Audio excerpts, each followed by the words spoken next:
नमस्कार, मैं आशीष राठौर। महाराष्ट्र के पूर्व गृह मंत्री अनिल देशमुख की जो अभी स्थिति है, जो अभी हालत है और जो कोर्ट से सबसे बड़ा फटकार लगा हुआ है, किसी ने ये नहीं सोचा था कि महाराष्ट्र के होम मिनिस्टर की स्थिति अभी इस तरह का हो जाएगा।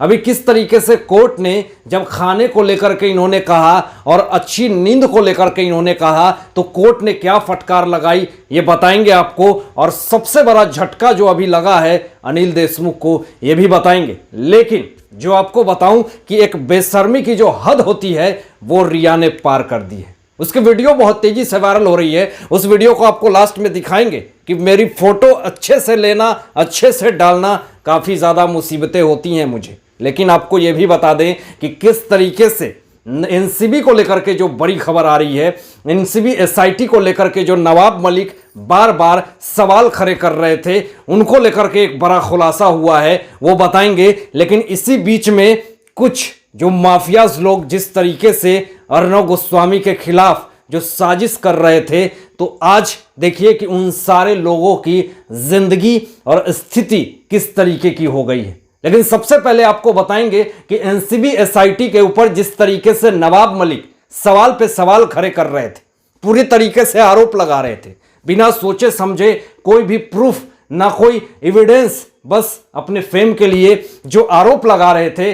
अभी एनसीबी एसआईटी को लेकर के जो सबसे बड़ी खबर ये आई है कि उनको 6 केसेस दिए गए थे, 3 केसेस को ड्रॉप करके उन्होंने 3 केसेस को लिया है। और उन 3 केसेस में से सबसे पहला जो केस है वो आर्यन खान ड्रग्स केस है, दूसरा नवाब मलिक के दामाद समीर खान का केस है, और तीसरा अरमान कोहली। आपको याद होगा कि अरमान कोहली गौरव दीक्षित से रिलेटेड, एजाज खान से रिलेटेड, जो कि 8 महीने से अभी जेल में खुद बंद है।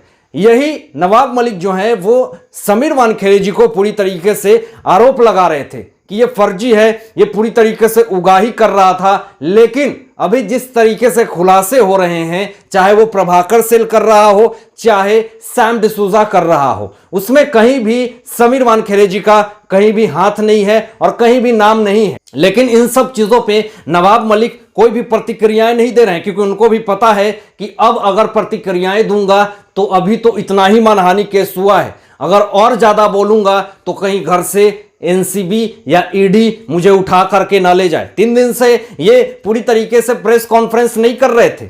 हर रोज सुबह सुबह उठ करके बिना हाथ मुंह धोए चाय कॉफी भी पीते थे या नहीं, बस प्रेस कॉन्फ्रेंस करते थे और पूरी तरीके से आरोप पे आरोप लगाना शुरू कर देते थे। लेकिन आज ये पूरी तरीके से साबित होता हुआ दिख रहा है कि देश हित के लिए आवाज उठाने वाले समीर वानखेड़े जी के ऊपर जिस तरीके से नवाब मलिक ने ऐसे ऐसे आरोप लगा दिए, जिस कारण से आज देख लीजिए कि नवाब मलिक की क्या स्थिति रही और समीर वानखेड़े जी की क्या स्थिति रही। वो पूरे देश के लिए एक हीरो बन चुके हैं और एक आइडल बन चुके हैं और बहुत सारे लोग उनको फॉलो करते हैं।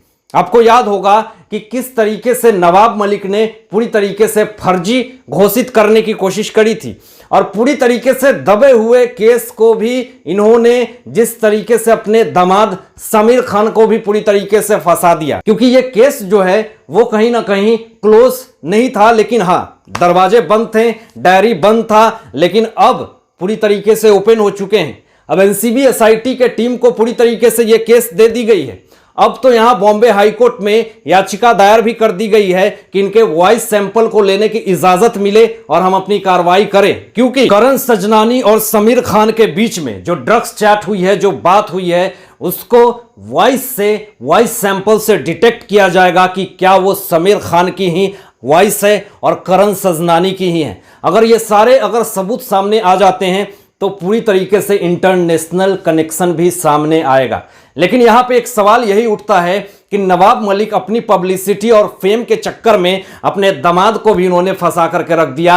आज कहीं ना कहीं जो केसेस हाथ में आए हैं एनसीबी एसआईटी को समीर खान को लेकर के, ये उनकी मुसीबतें जो हैं वो बढ़ती हुई दिख रही है। लेकिन इसी बीच में किस तरीके से नवाब मलिक ने अर्णव गोस्वामी के खिलाफ ये कहा था कि ये इंसान एक दिन सुसाइड कर लेगा, इन्होंने ये बात कही थी।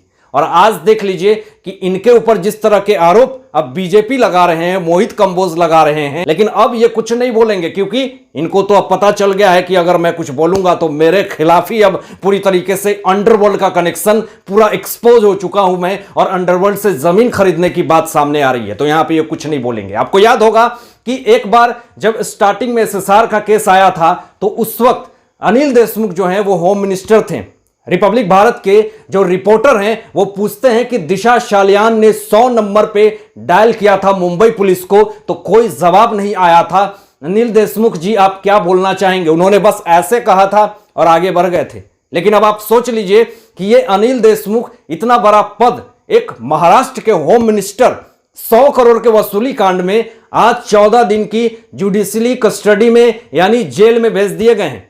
वही जेल में जिसमें आर्यन खान थे, संजय दत्त थे और भी बड़े बड़े आतंकवाद भी उस जेल में रह चुके हैं। ऑर्थर रोड जेल में ये बंद है और वहां भी इनसे ईडी पूछताछ कर सकती है। लेकिन अब आपको ये मैं बता दूं कि जिस तरीके से ये कोर्ट में कहते हैं कि खाने की बहुत दिक्कत हो रही है, सोने की बहुत दिक्कत हो रही है, तो कोर्ट ने साफ कह दिया कि पहले जेल का खाना खाइए, उस हिसाब से आगे सोचेंगे। आप पहले ही वो सुख सुविधा नहीं सोच सकते हैं क्योंकि आपके ऊपर ऐसे ऐसे आरोप लगे हुए हैं। आपने महाराष्ट्र के जनता के साथ, उनके फीलिंग्स के साथ, उनके अधिकार के साथ कहीं ना कहीं खिलवाड़ किए हैं तो आपको सजा मिलेगी और इसके लिए पूछताछ चल रही है। लेकिन जो आरोप लगाया था परमबीर सिंह, वो पूरी तरीके से भगोड़ा साबित होते हुए दिख रहे हैं। वो कहीं भी दिख नहीं रहे हैं, अपनी बयान नहीं दे रहे हैं, बस 100 करोड़ की वसूली कांड का आरोप लगा करके सीधा गायब हो चुके हैं। आपको याद होगा कि इस इंसान ने भी किस तरीके से अर्नब गोस्वामी को टीआरपी स्कैम में और पुराने केसेस में इनको फंसाया था।